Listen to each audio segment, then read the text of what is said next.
বিসমিল্লাহির রহমানির রহিম। আসসালামু আলাইকুম। 4 ফেব্রুয়ারি বিশ্ব ক্যান্সার দিবস। আমাদের এবারের প্রতিপাদ্য হচ্ছে ইউনাইটেড বাই ইউনিক। এটার বাংলা মানে যদি আমরা করি তাহলে আমরা এভাবে বলতে পারি যে অনন্যভাবে ক্যান্সার চিকিৎসায় সবাই মিলে একত্রিত হয়ে কাজ করা।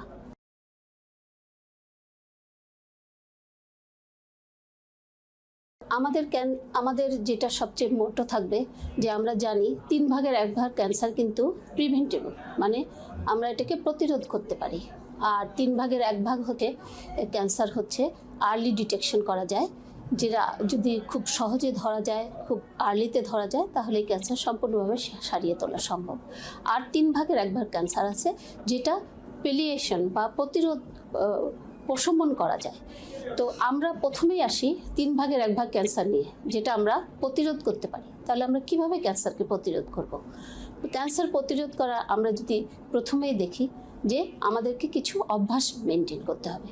1 নম্বর অভ্যাস হচ্ছে ধূমপান। এই ধূমপান যদি আমরা ত্যাগ করতে পারি, দেখা যায় যে 90 ভাগ ক্যান্সার এই ধূমপানের কারণে হয়ে থাকে। কাজে আমরা যদি ধূমপানকে পরিহার করতে পারি তাহলে আমরা অনেক ক্যান্সার থেকে বেঁচে থাকতে পারবো। তারপরে 2 নম্বর আসে হচ্ছে পান, জর্দা, তামাক, দোক্তা, খৈনি, গুল, তারপরে এইসব খাওয়ার অভ্যাস যাদের আছে তাদের মুখ এবং মুখ গহ্বরের ক্যান্সার সবচেয়ে বেশি হয়। কাজে যদি আমরা এই অভ্যাসটাকে ত্যাগ করতে পারি তাহলে আমরা অনেক মুখের ক্যান্সার থেকে, খাদ্যনালী, তারপরে খাদ্যথলি, এসবের ক্যান্সার থেকে আমরা বেঁচে থাকতে পারবো। তারপরে 3 নম্বরে যদি আসি তাহলে 3 নম্বরে আমরা যেটার কথা বলবো সেটা হচ্ছে যে আমাদের শাকসবজি, ফলমূল বেশি বেশি করে খেতে হবে। যদি শাকসবজি, ফলমূল বেশি বেশি করে খাই তাহলে আমাদের শরীরে যে টক্সিক পদার্থগুলো উৎপন্ন হয় সেগুলো খুব সহজেই ডিটক্সিফাই বা কাউন্টারঅ্যাক্ট হয়ে যায়। তাহলে আমাদেরকে বেশি বেশি করে ফল, বেশি বেশি করে শাকসবজি খেতে হবে। আর আমাদেরকে অ্যাভয়েড করতে হবে আরেকটা জিনিস, সেটা হচ্ছে রেড মিট, যেটা লাল মাংস আমরা বলি, গরু বা খাসির মাংস যত কম পারা যায় তত খেতে হবে। আরেকটা জিনিস সেটা হচ্ছে স্বাস্থ্যকর উপায়ে আমাদেরকে এক্সারসাইজ করতে হবে।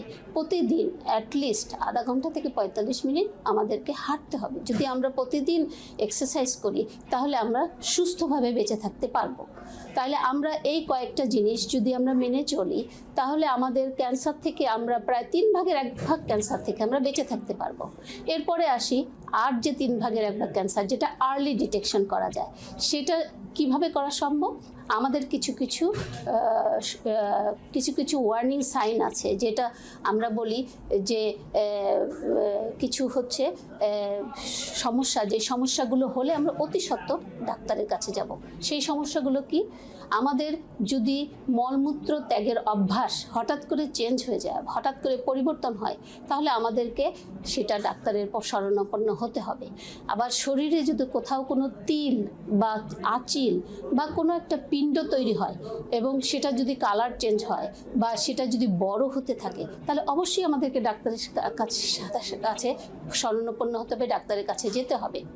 আর একটা জিনিস যেটা হচ্ছে শরীরে থেকে যে কোনো জায়গা থেকে যদি রক্তক্ষরণ হয়, সেটা পেশাবের রাস্তা দিয়ে যেতে পারে, পায়খানার রাস্তা দিয়ে যেতে পারে, মাসিকের রাস্তা দিয়ে যেতে পারে, অ্যাবনর্মাল ব্লিডিং যেটা বলি আমরা, সেইটা যদি হয় তাহলে অবশ্যই আমাদেরকে ডাক্তারের পরামর্শ নিতে হবে।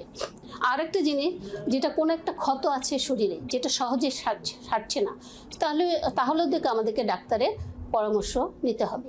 আর যেটা হচ্ছে কোনো একটা খাবার যদি গিলতে অসুবিধা হয়, আমাদের হয়তো দেখা গেল যে বদহজম হচ্ছে প্রায়, অথবা কোনো একটা খাবার খাওয়ার জন্য যে আমরা গিলছি কিন্তু গিলতে গিয়ে অসুবিধা পড়ছি, তাহলেও আমাদেরকে ডাক্তারের পরামর্শ নিতে হবে। আরেকটা জিনিস আছে যেটা হচ্ছে দীর্ঘদিন কাশি। আমাদের সাধারণত ঠান্ডা লাগলে কাশি হয়, কিন্তু এই কাশি যদি দেখা যায় 7 দিন 10 দিনের বেশি হয়ে যাচ্ছে, কোনো ওষুধে সেটা সারছে না, তাহলে আমাদেরকে অবশ্যই ডাক্তারের পরামর্শ নিতে হবে। আর আরেকটা কথা বলবো, যেটা হচ্ছে অতিরিক্ত ওজন কমে যাওয়া।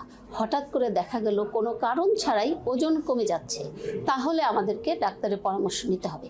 তাহলে আমরা যে কয়টা জিনিস বললাম সেই কয়টা জিনিস যদি আমরা যদি এই সিমটমগুলো নিয়ে আমরা যদি ডাক্তারের পরামর্শ নিই, তাহলে আমরা হয়তো বা অনেক ক্যান্সার অনেক আর্লিতে, অনেক শুরুতেই ধরতে পারবো। শুরুতেই ধরলে আমাদের ক্যান্সার সম্পূর্ণভাবে ভালো করে ফেলা সম্ভব। আর যে আরেকটা জিনিস যেটা বলবো আমি, সেটা হচ্ছে যে কিছু ক্যান্সারের বিরুদ্ধে আমাদের স্ক্রিনিংয়ের প্রোগ্রাম আছে। যেমন ব্রেস্ট ক্যান্সার। ব্রেস্ট ক্যান্সার আমরা বলি 20 বছর বা 21 বছর বয়স থেকে ব্রেস্ট ক্যান্সারকে ডায়াগনোসিস করতে গেলে প্রথমেই আমাদেরকে করতে হবে কি, নিজের ব্রেস্ট নিজে দেখতে হবে মাসে একবার করে। তাহলে যদি কোনো একটা চাকা, কোনো একটা গুটি যদি আমরা ব্রেস্টের মধ্যে পাই, তাহলে অবশ্যই ডাক্তারের কাছে যেতে হবে।